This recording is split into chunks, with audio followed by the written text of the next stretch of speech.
Well, it's 11:30, so let's kick off and welcome everyone to our webinar, The Great Migration, Practical Steps for a Seamless Transition from Workplace to Viva Engage. That's exactly what we're going to give you today, practical steps to migrate from Workplace to Viva Engage.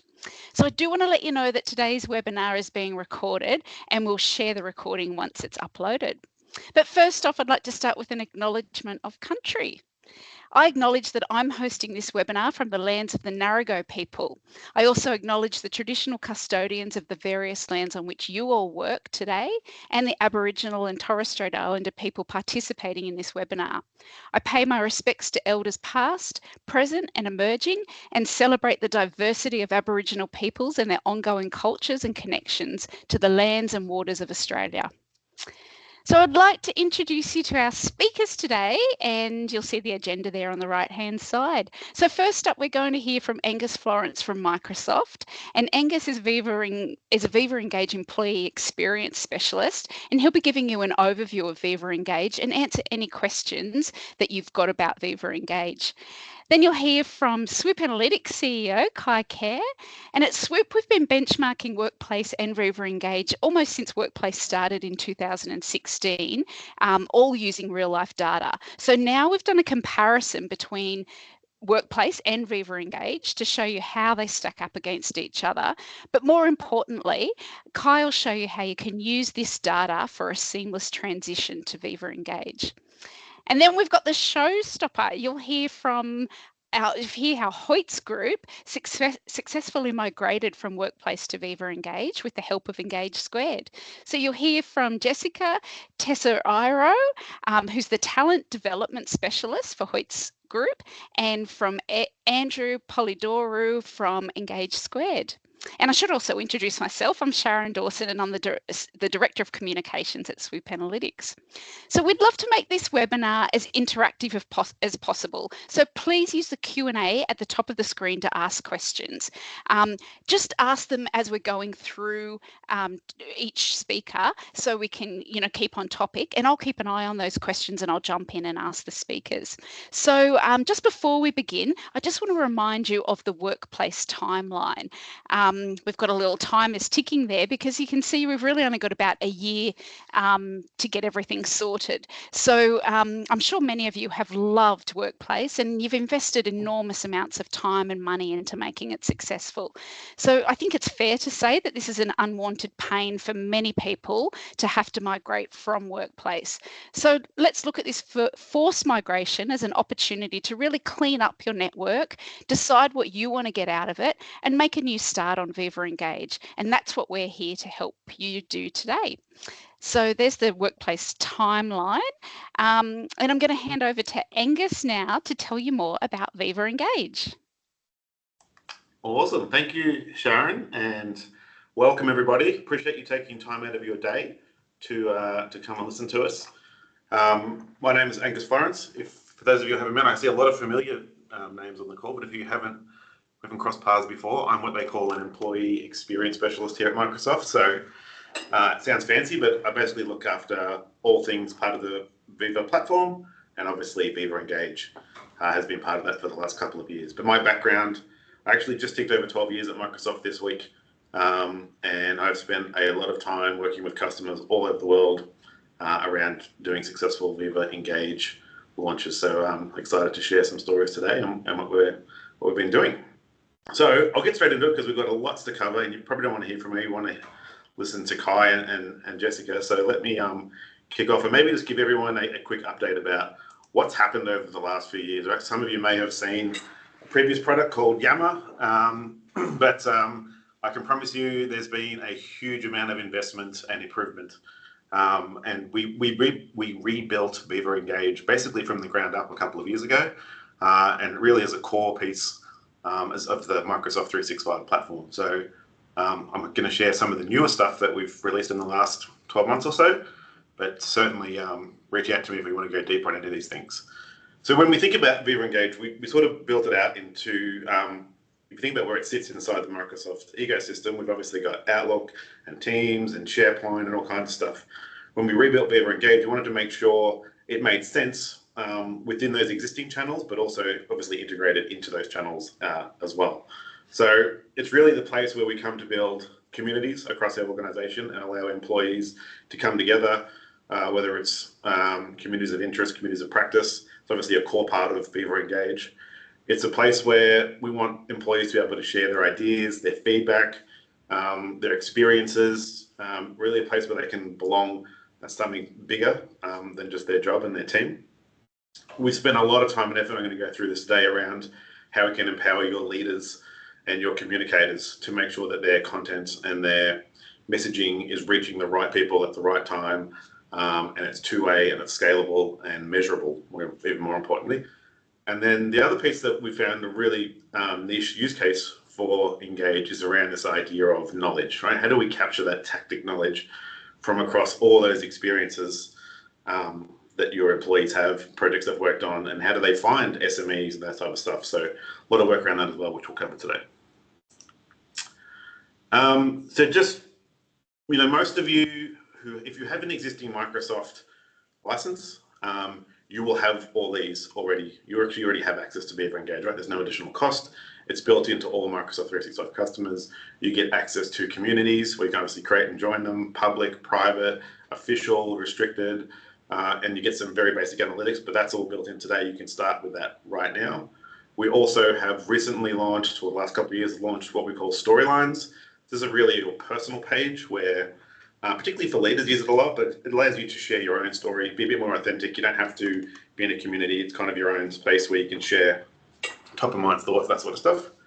You can run live events through Viva Engage, and you can do this today. So from a technical perspective, we can run them through Teams, we can run them through production desks, we can support all different kinds of streams, but the actual experience themselves comes through Engage, and you get an event page and Q&A, and there's analytics as part of that. And then the final piece is you can do Q&A inside communities. Again, this is really the building block for creating that knowledge across your organization. So having specific questions and answers and best answers, you can do all that today. And this is available through Teams, through a website, through mobile apps, native mobile apps, Teams mobile apps. You can do all this today. That's already included. What I want to spend a little bit of time on, as I said, access through Outlook and Teams, and obviously rebuilt from the ground up on top of the Microsoft platform, right? So even things like when you are uploading pictures and files and sort of stuff in the back end, you don't notice it's being stored inside SharePoint, which is obviously in your tenant, which is, if you're an Australian company, it's in Australia. So we have all that sort of stuff. We take privacy and security very, very seriously. Now, we can expand, and this is what's probably new over the last couple of years, is with an additional license, a Viva Engage license, premium license, you can add some additional functionality. So things like leadership and communications. I'm going to spend most of my time on this today. We've also baked in Copilot into the product as well. So there's some really interesting, not just generative AI things where we can help you create content, but actually doing things like auto summarization and understanding the content inside your platform. And then we also, I know a lot of customers have multiple tenants, and in fact, Viva Engage is the only tool in the stack that will allow you to have a single community conversation post that can span multiple tenants, right? So if you've got different tenants in different parts of the world, you can have a single conversation and track across those, which is really cool. We've done a lot of work around analytics. I spent a little bit of time on that as well. And yeah, so why don't we just jump in actually, and I'll just start showing you some of this stuff so you can see how it works. So let's talk firstly about leadership and communications. So obviously everything in Engage starts with a post, right? And so you need the content in there. One of the tricky things a lot of people have done in the past is like, what do I put in that little box at the top of the screen to make it important? I know our friends at SWOOP, and we'll talk about this in a second, but they've done a huge amount of research about what makes a good post, what gets good responses, most reactions, drives the most engagement, right? So we've learned as well from all our stuff, and we've actually embedded Copilot inside Viva Engage, so you can start to ask it to start drafting posts for you. You can change the tone. You can ask it to generate FAQs based on the post, change the actually change the post how they work. So it's actually a really good way, and it doesn't post for you, but allows you to get the 80% there, and then you can tweak it before you send it yourself. We've also introduced a new concept called articles. So traditionally in social media posts, you get the text at the top and then the attachments at the bottom. we've had a lot of customers ask, especially in the retail and frontline worker space, I don't want all my employees to have to go to an intranet to have nicely formatted articles. Can we do that within Viva Engage? And so we've released a new post type called Article, which, as you can see here, creates almost like intranet SharePoint style posts, but they're embedded directly in Engage. You get the likes, the comments, the shares, all the same functionality, but you don't have to leave the app. And it works on mobile too. So Articles is a really big one that's driving a lot of good engagement. Leadership announcements and audiences. So you can now identify key leaders across your company, and for each leader you can identify one or more audiences, which is going to allow you to target specific content to specific people and then measure that. There's a whole bunch of analytics around that as well. So it's a really good way to make sure that your leadership messages are being seen by the right people and at the right time, and then being able to measure those. We've introduced a new concept called AMAs. So again, we have the live events that you can stream video into, but often we just want to do more text-based events. So having a leader open up. And in fact, in Microsoft, we have a lot of AMAs leading up to a live event. So we'll do an AMA maybe the week before an event. So when the event is live in video, they can use the AMA to drive that conversation. And what were the top questions and answers inside those AMAs?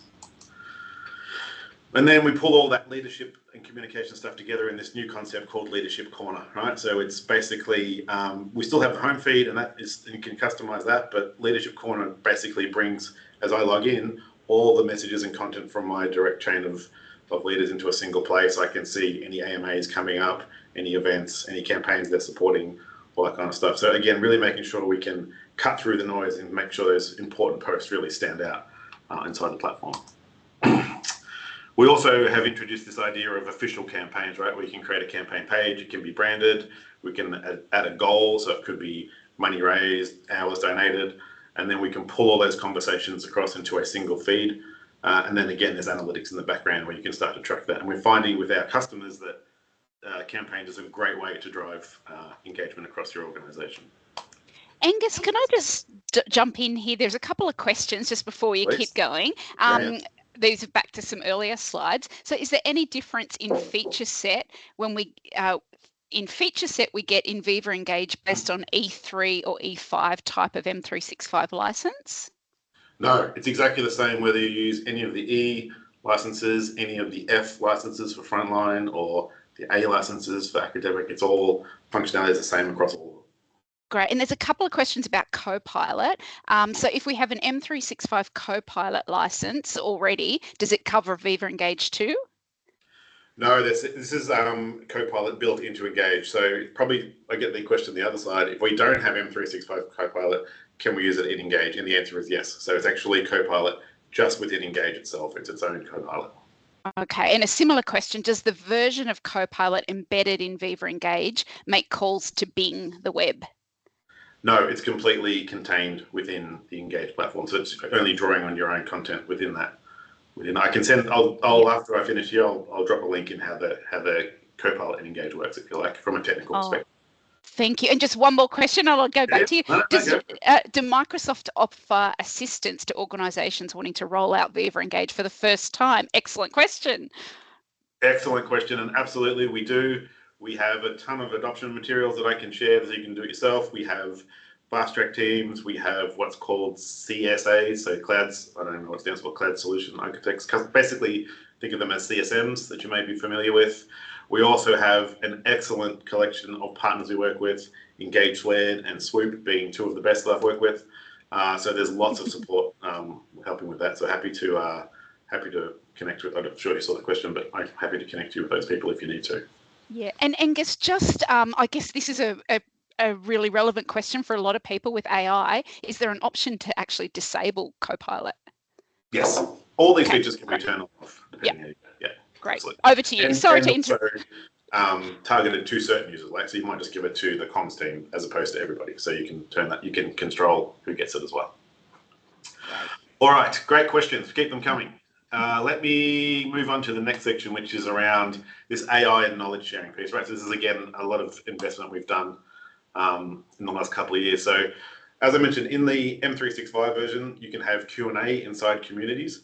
What Answers does is it kind of sits on top of that and can extract all that knowledge and all the questions and all the answers into a single pane of glass. So Workplace, I think, had a similar tool called Knowledge Base or forget the terminology, but it's something like that. So this is, I guess, the turbo version of that, because we've backed it by Copilot and all the AI that we have in Microsoft as well. So not only does it target, so you can see on this left-hand side of the screen here, questions for you. It's actually using the Microsoft Graph to imply knowledge and expertise you might have and surface questions that you might be able to help your colleagues with, right? So really nice way to be able to make sure that the questions are finding their way to the right people.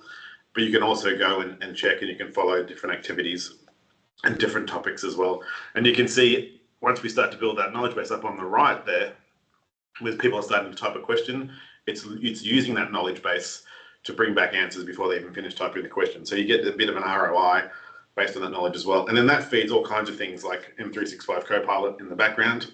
And one of the cool things about this is, with best answers and verified answers, if you think about AI, like if we point it at crap data, it's going to give us crap answers. Right? The answers might be wrong. We don't know that. But the fact that we're engaged, we can have best answers and verified answers, and we can surface those through Copilot. We know that when our employees are asking questions, they're actually surfacing the right answer. There's some really interesting analytics in the background as well, which from a comms perspective, if you want to find out what are the top questions our employees are asking, that's a great way to then build a campaign around that. Or maybe there's some skilling or learning we need to do, but just trying to understand what questions your employees have is really important. And then these answers, like I said, they surface in Copilot, but they also surface in other parts of the Microsoft platform, right? So if you do a search in SharePoint, we can pull back the answers from Viva as well. So you can start to, even though they originated in Engage, they perforate across the entire suite, which is kind of cool. All right, let's move on to across tenants. So this is the multi-tenant stuff. So like I said, you can now have a single community or a post that spreads across multiple tenants. So if you have different companies inside your organization, governments are often in this situation where they have different tenants for different government organizations, or big multinationals will have different tenants in different places. Being able to have a single conversation that spans all of those, and you can measure it, and there's analytics behind it, has been a big ask. And so this is the only platform, it's the only tool on the platform that can actually give you that multi-tenant posting. And then really quickly, because I know Kai's going to go into analytics as well, but we have added a bunch of new analytics into the platform as well. So I'll just show you some of those when my thing catches up. Oh, I skipped a slide. Sorry, let me go back one. 25. I think, is this a video? Let me click this and see. Okay, cool. So hopefully you can see that. So we've done a huge amount of work of giving you, I guess, those base level adoption style analytics, right? At a network level, at an audience level, at a community level, at a personal level, at a conversation level. We've done a lot of work trying to make you give you access to what's actually happening across your network, so we can see, by channel through to whether it's on Teams or Outlook or SharePoint or the web or the mobile apps. We can see how they do that. We've included benchmarking now, so you can compare your engagement across different sized, similar sized networks around the world. We do things like time to value, so how quickly are your employees finding the different information with announcements versus not announcements, that kind of stuff, really important for comms. And then obviously showing things like top conversations, top questions, top announcements to help you inform, what's resonating, what's not resonating, and where we need to target some of that content going forward. And then I think that is really interesting. Obviously, the sentiment, which is good. It's got a lot better recently with all the AI stuff. But I think what's really cool is we can now do things like summarize trends across your network and give you a nice little summary about what it was, and then link off to those conversations that were happening about it. So really nice way, particularly when you get large active networks, to try and get an understanding of what's happening, again, at the network level, but you can also then do this by audience, by community, by team, etc. And then we also do some kind of interesting, that looks like a horrible slide on my side. Anyway, we do some interesting analytics around employee retention and their use of Engage, that kind of stuff, which again, you can actually get your own data based on this. But I might pause there. Happy to take questions, but it seems like a good segue to hand over to my good friend Kjaer at SWOOP Analytics. Angus, can we just jump in just very quickly, because I know we're a little over time, but can you link answers to experts and SMEs, and can those SMEs self-manage the knowledge in those answers? I'll say yes, and I'll okay. share. I don't want to use up any more time. I'll put some stuff in the chat. Yeah. Okay, there's some other questions if you can answer I'll those look at the too. chat now and go through those. Great. Yeah. Over to you, Kjaer. Okay, hi everyone. I'm Kjaer, and I'm the CEO and one of 3 co-founders of SWOOP, and a very dear colleague of Sharon. As Sharon mentioned in the beginning, all of you on the workplace here today didn't sort of kind of come here voluntarily, right? You have a platform you're really happy with, and now you're finding you in a position where you have to look for alternatives. We were one of the very first analytics partners for Workplace back in 2016, 17, and we know the platform really well, and I know how committed people have been to it, and I think it's also fair to say, and I think Angus, you wouldn't mind me saying this. I think it's been really good for Viva Engage, or for the Yammer that Workplace came about. And we can see the benchmarking we were doing back in 2018, that there was certainly the engagement rates on Workplace were higher. But then Viva Engage had some other benefits in terms of deeper conversations, but we can certainly see that there was a lot happening. Now that I think also realistically forced Microsoft to really catch up. And what I want to show you is here what it looks like more like today. And now the features, they're not features basically I'm showing you on the screen here. This is benchmarking that we've done over the last 10 years, those particular things. We're not benchmarking features, by the way, but what we do at SWOOP Analytics is we very much care and analyze the nature of the conversations and the relationships that are being built as a result of using either Workplace or Viva Engage. So we look at things such like, are there replies to posts? How many people reply to a post? Because we're so motivated by understanding the nature of the conversations. And you can see it's a tie between the two. Actually, this surprised me because in the early days, we saw there was a lot of reactions happening on Workplace, but not so many replies. It seemed more like a broadcasting platform, but the two is now they've come up and they're about the same. With two-way relationships, we know that that's a part that many organizations are really looking for to ensure that we form these stronger connections between people. And you can see here that Viva Engage leads slightly, but not much over Workplace. So they're very strong platforms to achieve both of these, both the replies and the two-way relationships.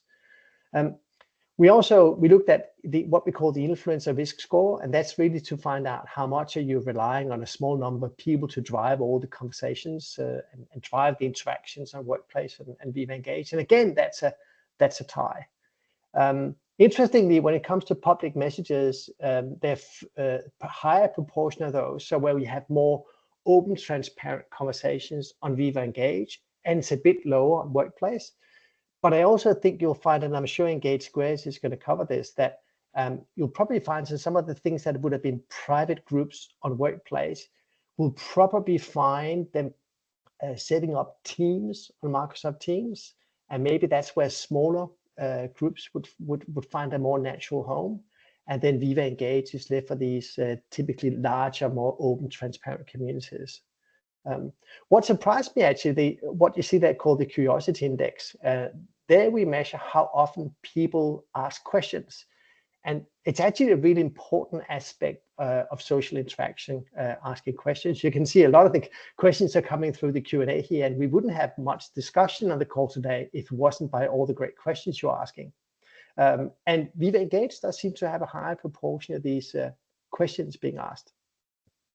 So, but you can see, like, if you add them all up, there's some few sort of, differences, but in the big scheme of things, they're quite, they're not that big. So I'd say for all of you that are finding yourself having to move away from Workplace, and you're like, oh, now can Viva Engage actually do the same for me as what Workplace has done in the past? I'd say that I wouldn't be terribly concerned about that, looking at what the data is telling us. That doesn't guarantee a success with with Viva Engage, though. Just like your success with Workplace wasn't a guarantee just because it was Workplace. It was because of all the hard work you put in, and you've got to put the same level of hard work in getting the community to work as you've done before. Now, there are ways in which you can make that happen faster using data. And I'm just going to focus on three things here. The first thing is, as you look at how you're going to make sure you draw on the influencers that you have on workplace. There will be people that have been very active in groups. There might be people you don't even know about. They've been very active in private groups, and you may not even know about them. But when you're using data analytics, you can actually find those and ensure that they're being engaged throughout the transition and help them move on to workplace. The other one is around finding the top performing groups in workplace. I know Engage Squared is going to take you through how you can do that migration technically, but you may not have to or want to move all of them across. It's about finding the ones that generate the biggest amount of value. And we've actually, looking at those metrics that I showed you before, it's possible to identify these really high performing communities. We've done benchmarking for many, many years now. And millions of data points. So we, and Sharon and myself have been talking to a lot of those companies that have performed well in the benchmarking. So we are very confident that we can tell you what groups that are generating high levels of business value, and the data can tell you that. And that means that then you have more confidence in knowing what you're going to take across to Viva Engage. Angus also talked about the importance of senior leaders in his opening talk and all the features that Microsoft have introduced in terms of the leadership corner and so forth. And I think it's really important that you get a good handle on how engaged your senior leaders are at the moment of workplace. And maybe you do some, I guess, some baselining to find out how active are they, what are they doing, and then make sure that you ensure that they replicate the good behaviors on Viva Engage. And for those of them that might have not been as active as you would like them to be on workplace, well, let's see whether we can't help them guide their behaviors and what we'd like them to do on workplace, on Viva Engage. I'm just going to show you a couple of examples of what that looks like. If you look at the SWOOP persona, that's what we do benchmarking for individuals. And you can actually use this data to help your senior leaders. First of all, as I said, understanding what they're doing right now in workplace, and then what they should continue or start doing on Viva Engage. You can maybe see there's some little horizontal lines and blue lines where it says post, replies, and likes, and you can see there's sort of it says 20 odd replies on 24 posts on Viva Engage. Or in this case, this is Viva Engage data, and then 127 replies and 232 reactions. We actually have what we call the 1, 2, 3 rule. So what we'd like to see from senior leaders is that for every post, they try to do many more replies and then many more reactions. So 1 post, 2 replies, 3 reactions as a general rule of thumb. Are they doing that today? Maybe they are only posting, but they never reply or they don't hit the like button. So there's some missed opportunities there for your senior leaders if they are only posting. Maybe some of them only posting a little bit, but not very much. And it's some of those interactions, patterns you can look for with your senior leaders, and then see if you can move them across and start doing that on Viva Engage. Because all your colleagues are looking up what the senior leaders are doing. And the faster you can get them to do the right thing, then the faster everyone else will follow. But it's just not senior leaders that are important. We talked about how do we find influencers that are sitting there in groups and workplace. And we actually have data points, we call them influential people, and you can find your top influencers across all of workplace, all within every group on workplace. And then you know exactly who you're going to invite into a champions community or people you're going to make sure you handhold during the transition. So all the great work they've done in workplace, that they are feeling as motivated and looked after so we can ensure that there's a faster transition over to Viva Engage. The same with the top performing groups in workplace. We can help you find them so you know who to engage with, find the influencers, but also identify their communities. And you can see which ones you want to take across. So those are some of the, I guess, opportunities that you have at the moment for those of you on the call here today who's already with SWOOP today on Workplace. We have a special offer where we'll basically give you continued access to Workplace, and then we're going to give you free access to a SWOOP for Viva Engage. So you can simply hop from one platform to the other. Make sure you have all your data with you, so you know how to, if you like, put rocket fuel on your transition plans, and have data to support your decision making on Workplace, and then see whether or not you're replicating those behaviors as fast as possible on Viva Engage. For those of you that are not with SWOOP today, well, here's an opportunity to get some very valuable analytics for Workplace that you can then continue to use over on Viva Engage. But I think we're going to jump into more about how do you actually technically do this, like how you're going to migrate content across, and also let's hear from HOYTS. So we're going to hand back to Engage Squared. Thank you, Kai. Great presentation. So good afternoon, everybody. My name is Andrew Polydorou. I'm a senior consultant at Engage Squared, specializing in the transformation and adoption space across a variety of digital transformation initiatives. Bit of background about Engage Squared. So we are a Microsoft award-winning partner, and we do a tremendous amount of impactful work for our clients across the entire M365 suite of products, as well as some bespoke products that we can create ourselves. A fantastic example of this is what you can see on a slide here, which is the work that we did with the HOYTS Group. So we know that considering a new enterprise social network, or ESN for short, right now is at the forefront of everybody's mind, or at least it should be. With Workplace announcing its decommissioning, organizations and individuals, like many on the call today, are starting to consider alternative products. So today we're looking at the HOYTS case study, who have recently migrated their workforce and a lot of their content from Workplace to Viva Engage. And we have Jess Tesorio here today, who was the lead project from HOYTS. I'll let her quickly introduce herself. Hi guys. So just a bit of background about me. I worked with the HOYTS Group for 8 years. 4 of these years was actually I was in the trenches. I was a frontline worker. I worked at the cinema locations, and then the other 4 years of my career is just in the HR space. So my current role is talent development, but our whole team is kind of responsible for communication and collaboration with people in the business. So I was put onto the project of launching the communication side of Viva Engage, and became heavily involved in the implementation side of it as well. That's me. Yeah, great. Thank you, Jess. And just for everyone's benefit, Jess was the real bridge between our team and hers. She supported this project tirelessly. So thank you for your help, Jess.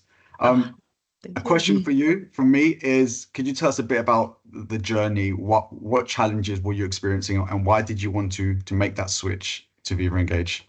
Yeah, so with us, we started our, I'm going to kind of give you guys a bit of a background in terms of Workplace. And so essentially we started using Workplace back in 2017. And to be honest, we didn't have many challenges with the platform. And that was, I think, mainly due to the fact that we didn't have anything else to go from. This was our first way first implementation of a communication platform.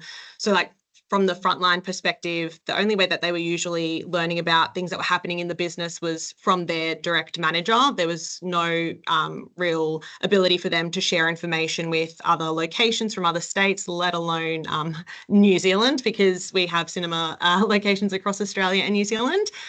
So I think when we first started with Workplace, it was a really good starting point for us. Having said that, we did experience some challenges getting our head office employees engaged with the platform.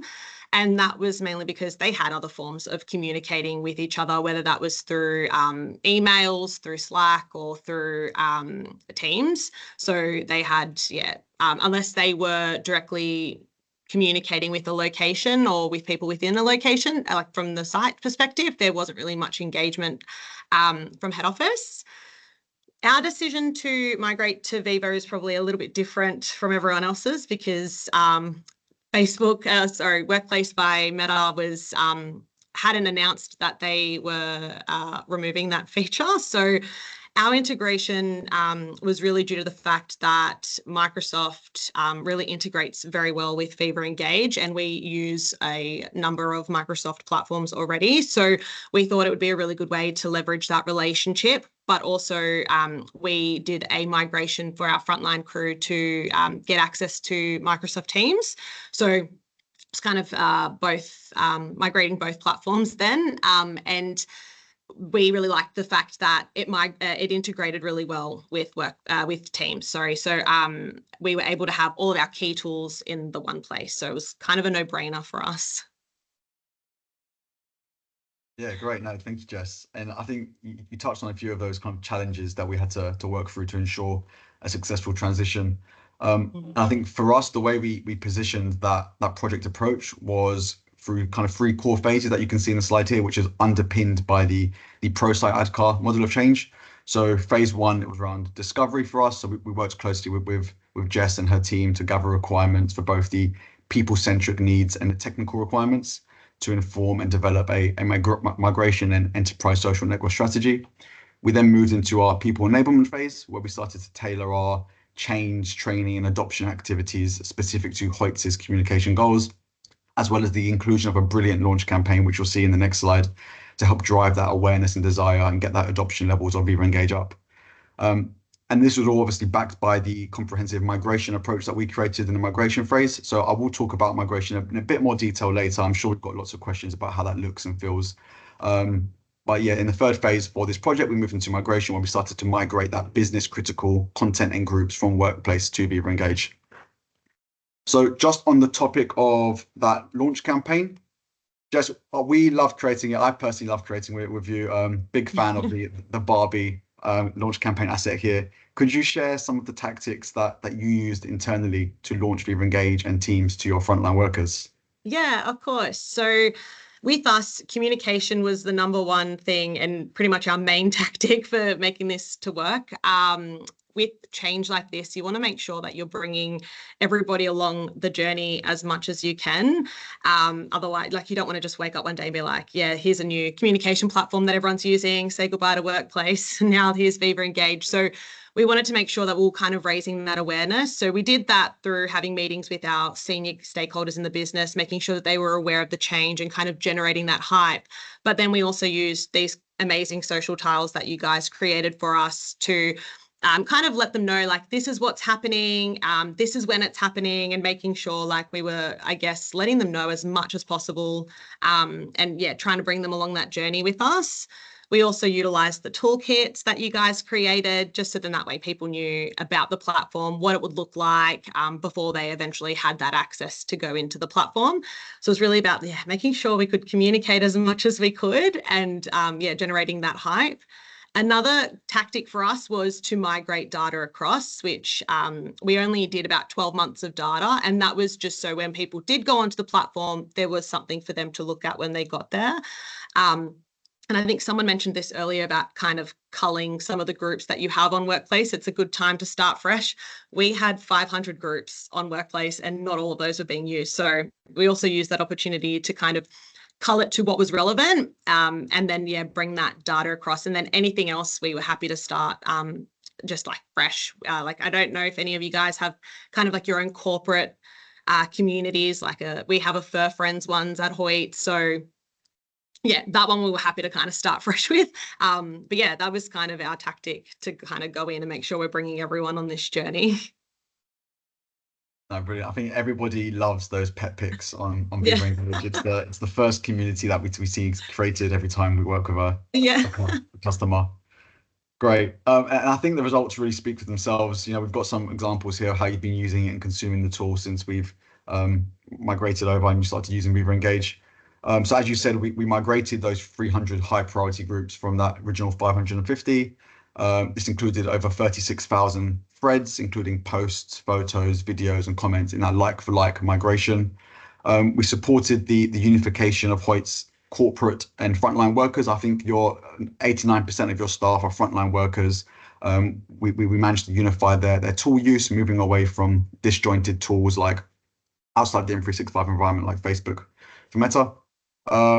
We supported the community team, so Jess and her colleagues around establishing a robust community architecture for easy content moderation and timely updates, and ultimately supported the creation of that environment where we can now cut through the noise, communicate better, have our messages heard. Now, that's obviously what we saw from our perspective, but Jess, I'm keen to hear what impact have you seen so far? What feedback have you captured from employees, and what's next for Viva Engage? Yeah, so I think the fact that we transitioned to Viva Engage, it was quite impactful because we were able to migrate, as I mentioned earlier, the platform with Microsoft Teams. So I think it allowed people to engage more efficiently because they had multiple ways to access the platform, and everyone in our company uses Teams. So it's like right there, it's always in their face. So yeah, I think that was a really impactful part of the transition. In terms of feedback, it's kind of always a bit tricky when you have a big change like this. So sometimes I would just take some of the feedback with a grain of salt because we did have a communication platform. People have a certain expectation of what to expect, like of what the platform should and shouldn't do. So majority of feedback that we kind of had was about the notifications and how that worked, because it was very different to how it was on Workplace, which was just a bit of a communication and an education piece from our perspective, just making sure we were letting people know how to turn on the notifications, and how to kind of get the most out of that. The other kind of thing that we had in terms of feedback was from our frontline perspective, because they don't have an email address. It was a little bit tricky with how they receive their Viva notifications, because again, it's not like for like with how Workplace was. So again, it was a bit of an education piece, but then we were also looking at different solutions, and still currently I'm looking with our IT team on how we can create like a Power App solution where they can kind of get a Workplace message when someone posts. So we're kind of I'm working with IT on that. It's definitely their department, not mine. I have no idea what I'm looking at. But on the flip side to that, I think in terms of our head office engagement, it's a lot easier for them to engage with the platform because they receive emails, kind of daily digests on what's been happening in the communities that they're a part of. And they don't have to go, oh, let me go to the app. They can just literally like and comment through email. So I think the convenience of that is really good, particularly when one of our challenges was getting our head office employees engaged. So yeah, that's been quite good. In terms of our kind of next steps, it's really just trying to make sure that like we're integrating the platform further in our company, and then making sure that we're using it to its full potential as well, because yeah, you guys are updating all the time, which is great. So making sure we're also getting the most out of it. Jess and Andrew, do you mind if I just jump in and ask some of the questions in the Q&A? Go for it. Thanks. So Mel's got one saying, hi Mel, did you ask the Workplace Group admins about whether their groups could be migrated, or did corporate comms just make the call as to which groups migrated? So basically we just like got a list just to see what kind of groups, like the activity, and then we kind of culled the ones that had like no activity over a certain period of time, but then the ones that we that did have activity, we did kind of sense check with people that were leading those communities just to make sure that they were happy for us to either bring them over or cull them and start fresh. So it was kind of kind of a team effort. Yeah, and I think, Jess, the slide that's currently on screen answers Bethany's question about how many groups did you bring across out of the 500 from Workplace. I think it was 300 high value groups. Yeah, because the thing is we had groups for each of our cinema locations, and then they had like their own other groups that they had created, whether it was like a supervisors group or a managers group. So that's why it is rather high. Yeah, and Ashley's similar sort of questions. Ashley would love to know what communities HOYTS has on Viva Engage. So I guess how many communities you have now as well, and how you moderate content. Oh, do you moderate content? Maybe you don't. Not really. Like, I think because a lot of our, like, because we've had a communication platform before, I think a lot of people know what to post and what not to post. But we do have the way we've kind of like managed some of the groups is they're all private, so no one can kind of see what's in those groups. And some of them we've created dynamic groups, so that means like they will automatically get put into a certain community. Usually that's for all of our like site-based groups, so then that way people don't have to actually go in there and add specific people. And so we've done that for a lot of our, I guess, like even the office groups as well. We've made sure the relevant people are in those communities. And then anything else that's kind of free for them to kind of want to join, they can join. Like, for example, the Fur Friends one, we've got like a photogenic, like people that like to take photos. They've created their own group as well. So yeah, I think, we don't really moderate the content in terms of this is what you must post, but we've just kind of like educated them, like this is what's okay. We kind of lead by example, and the good thing about having the last 12 months of data come across is that if they're unsure, they can see what's kind of been posted previously. But yeah, hope that answered the question. Jess, I think probably a lot of people might be interested as to why you've got so many private groups. And is that purely because you've got a lot of frontline workers that are working at a particular movie theatre, and that's why they're private, so others don't need to know what their rostering is or that type of thing? Is that why?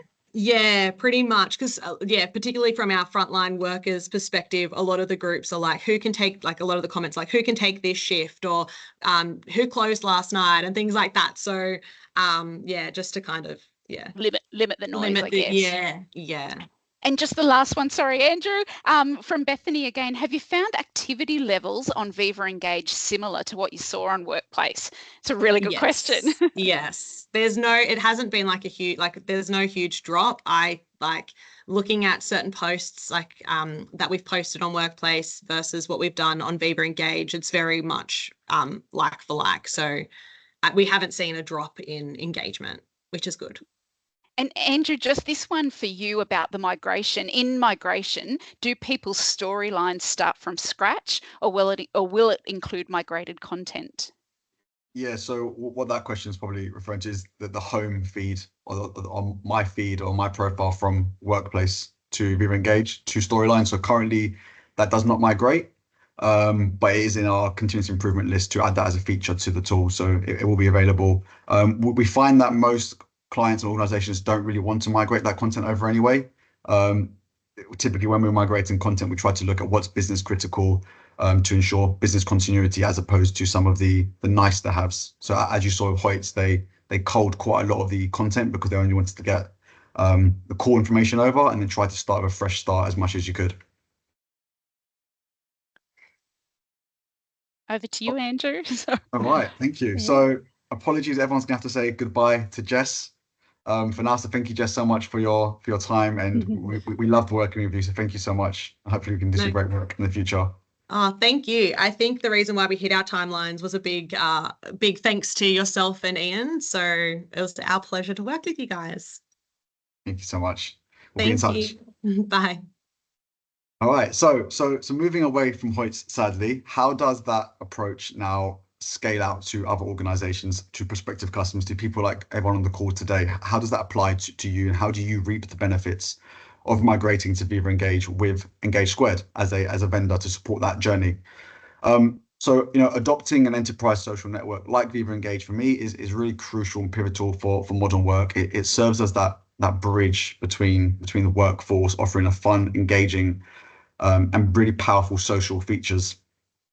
I personally firmly believe in bringing our personality to work, and I find that Viva Engage facilitates that. And as Angus said, if you have a Microsoft license today, you likely already have access to Viva Engage.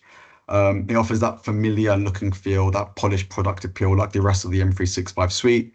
And as Jess said, that seamless integration to many of the M365 tools like Outlook, SharePoint, Teams, making it an excellent choice for an end user, but also for a communicator.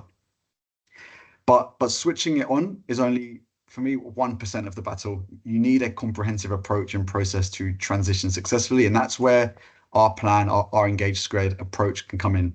And to better visualize this process with us, Here's a very high level kind of project timeline that you can expect when working with us.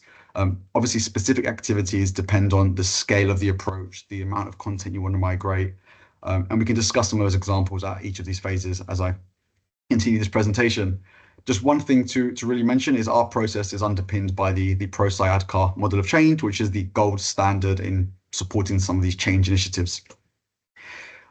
We've got excellent, extensive experience working with these approaches. We've got support with Microsoft, and we've been able to develop a robust approach for supporting organizations migrating to Viva Engage. I think one thing I really want to reiterate is our approach is customizable, it's scalable, and it works. We've proven that time and time again, as you saw with HOYTS, but HOYTS aren't the only case study we've got.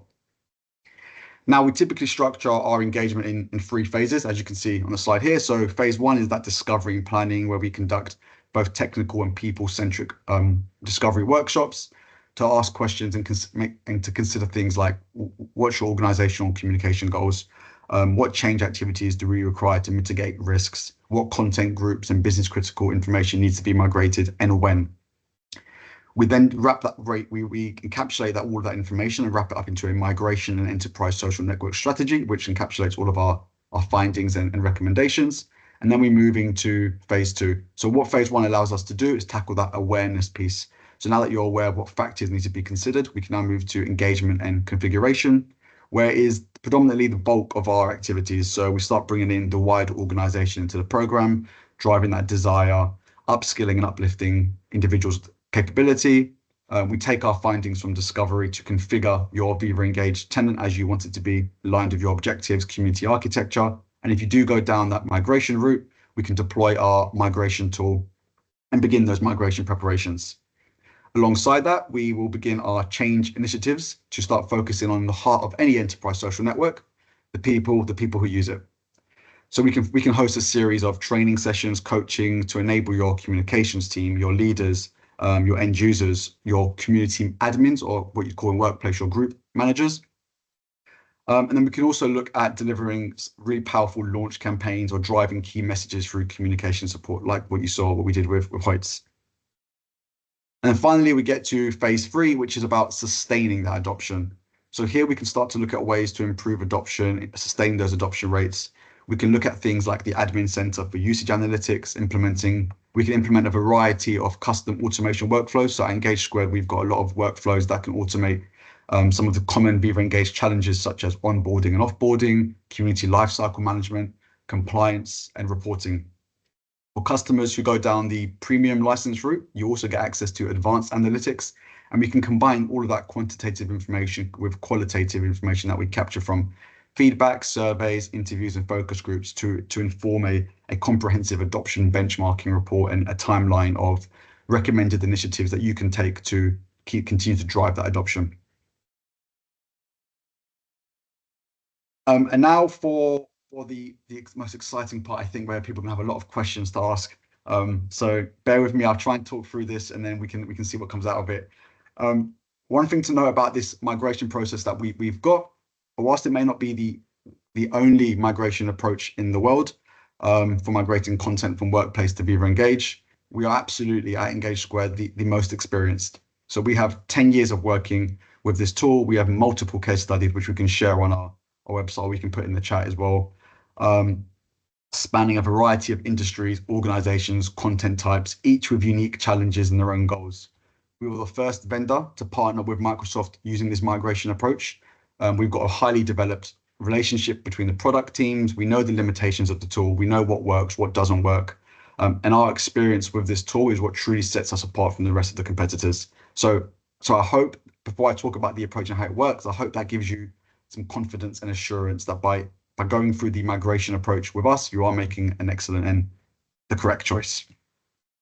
So how does that migration actually look? Well, again, it's split between kind of 4 core phases. So with every approach or process, we have a planning stage. So first, we want to understand what content you want to migrate. I saw a question in the chat earlier around how many groups did you migrate from the 550? Well, this is how we start to deduce that number.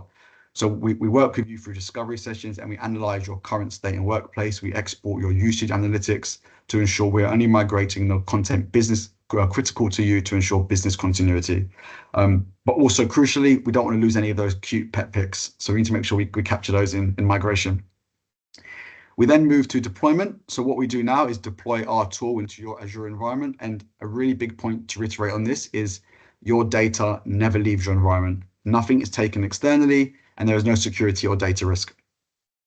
We then operate the tool, obviously. So as part of this deployment process, we can start configuring the tool to connect with your workplace instance and your Viva instance. And now we can start extracting information and importing it using existing API connectors directly into Viva Engage. And then finally, support. So we'll be there to support this entire process. We'll validate any migrated content to ensure it's coming over as expected. And we'll also map users where necessary.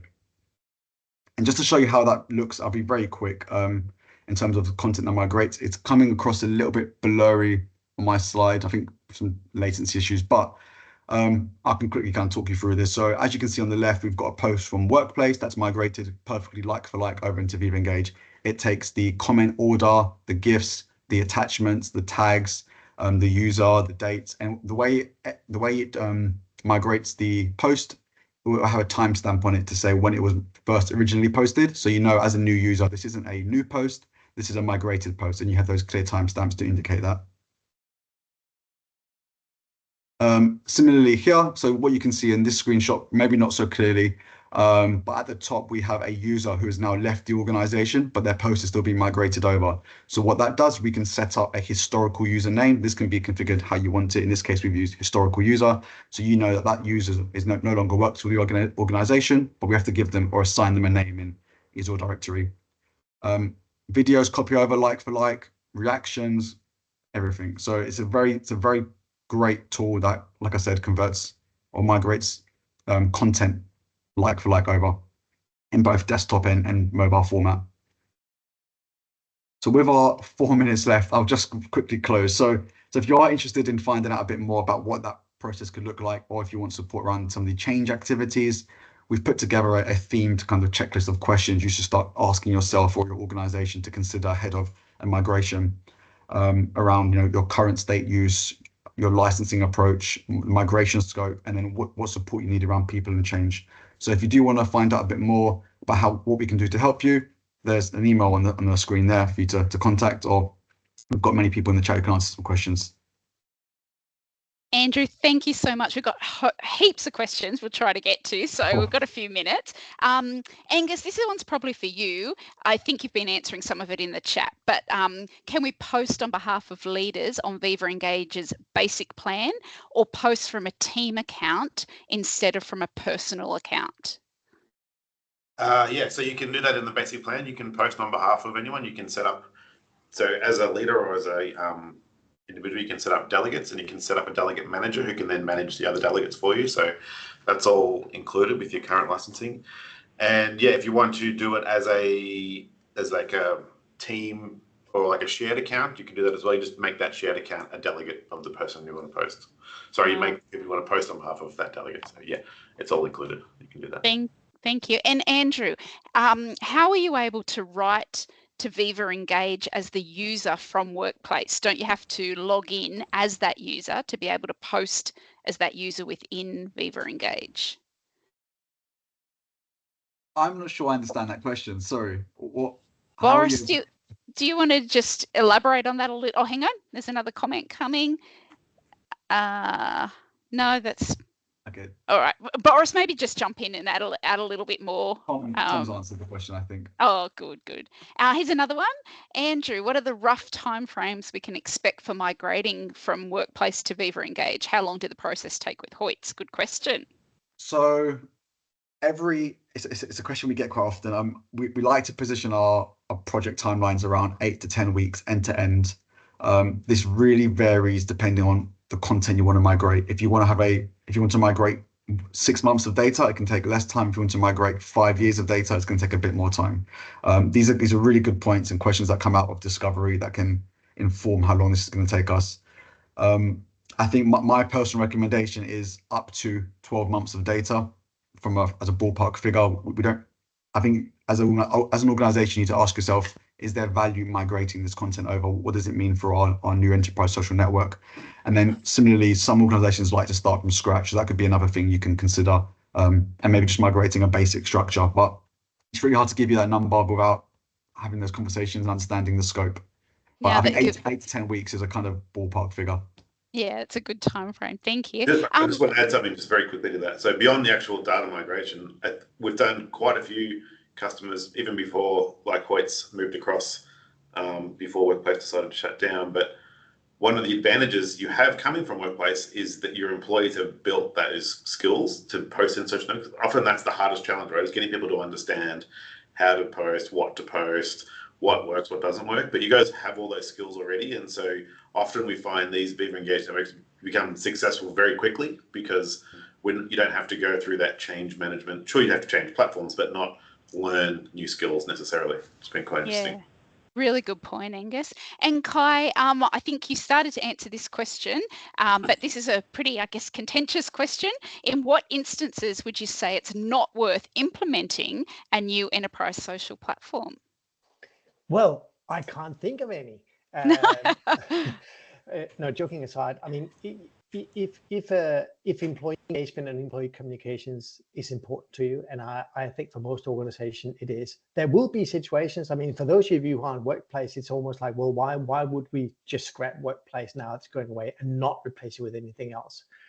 I guess it's very much about culture. It's strategic alignment. But in most organizations today, it is really important to get to create these feedback loops and communities. It's an essential part of employee communications and aligning people with strategy. So I think it's going to be hard to do without it. Yeah. Now, I know we're over time, so I understand if anyone's got to drop off, but if you're not in a hurry, Andrew and Angus and Kai, can I just ask a couple more questions for anyone who's keen to listen? One from Cassandra, can you migrate different types of content with differing time frames? So content from some groups might be 5 years of data, but from other groups it might be 12 months. The answer is yes. Okay, Simple. great. Yeah, absolutely. Can we migrate media attached to the post? So I guess videos, photos, yep. Will that media be visible on the post on Storyline? If yes, then how? So the first part of that question is yes. The second part is, as I said earlier, we currently the tool doesn't migrate Storyline content over, but that is something that we are looking to implement into our tool for an optional feature for customers who do want to migrate Storyline content over. But yes, media files, videos, images, all of that will migrate over like for like. I might just add to that, Andrew. When you look at the analytics for this, just make sure before you go like, ooh, that's no good, that you find out how many Storyline posts or timeline posts, as they're called in the Workplace, do you actually have? And based on the benchmarking we've done, it is a pretty small proportion. So I wouldn't, I mean, it might be for the person who asked the question might be different, but for everyone else, I think the general rule would probably be there wouldn't be that many of them. Yeah, yeah. And Angus, in your view, for live streams, should we use Teams or Viva Engage? Great question. And it probably depends on the event you want to do. So if it's obviously a broader style whole company one, the great thing about doing them in Viva Engage is you get the event page prior to the event. So the way we do it at Microsoft, the way we recommend customers do it is your comms team can create the event a couple of weeks in advance. It automatically syncs with your calendars and everything because it's all integrated. And then you have an event page so your employees can participate prior to the event. So if you think about a lot of my customers in retail or frontline workers or even in an office, right? You can't just down tools and watch an event when it happens, but you want to be able to participate. So having the ability to post questions prior to the event in Engage, and then you can obviously watch the event live in Engage. And then even more importantly, what we see through the data is you might get 20 to 30% of people watch a live event. It's actually the post-event engagement is what's really important. And because it's in Engage, that event page stays, the comments stay, the question stays. And so it's a much more inclusive way of doing events. If you ran it just through Teams, if you don't join the meeting when it's actually the event when it's happening, you can't participate in the Q&A.